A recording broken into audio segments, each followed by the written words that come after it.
Arizona. Nothing about driving the new 2019 Volkswagen Jetta for the first time is a typical experience. For one, we're in Arizona, at the company's proving grounds, a 1,600-acre facility surrounded by massive walls designed to keep folks like us out. Inside are two Jetta prototypes, reproduction cars really, swathed in swirly camouflage with heavy blankets covering most of the dash and center console. And yet, here we are. Invited to a place we've never been before, although relieved of our cameras and smartphones, for security purposes. Now, other manufacturers have led us to their secret proving grounds on similar adventures, but Volkswagen hasn't in recent memory.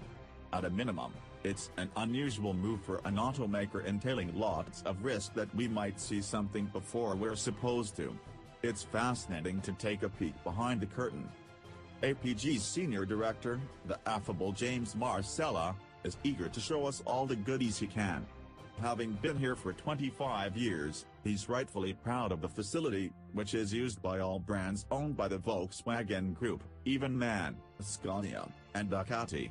During the main testing season, flocks of engineers migrate from Germany to the proving grounds, occupying a huge bank of cubicles and competing for time on the various test courses. They include a massive banked high-speed oval, which cants at more than 30 degrees, torture chambers that bombard cars with salt and gravel, and a place where about 125 cars bake in the merciless Arizona sun all year long.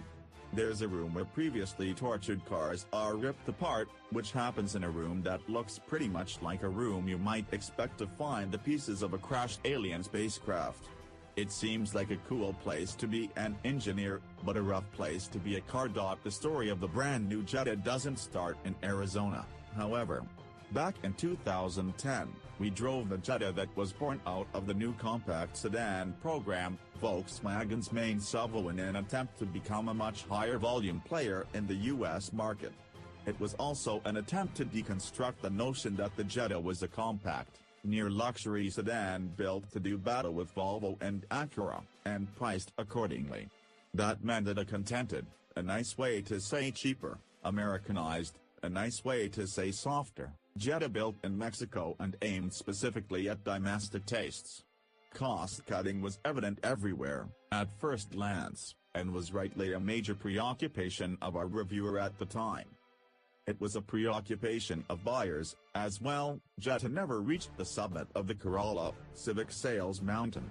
In 2013, VW spent some money to make the cabin look nicer, and in 2014 some of the powertrain economization was reversed as the Jetta ditched its boat anchor of a 2.5-liter inline-5 and adopted the company's modern 1.8T, as well as gaining electric power steering on most trims and reel-independent rear suspension instead of a torsion beam rear axle. It wasn't enough to move the needle, however.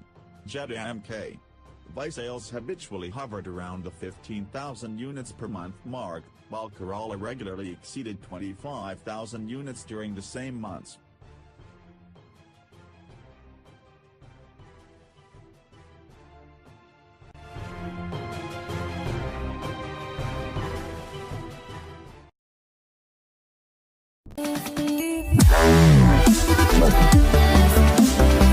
Wow.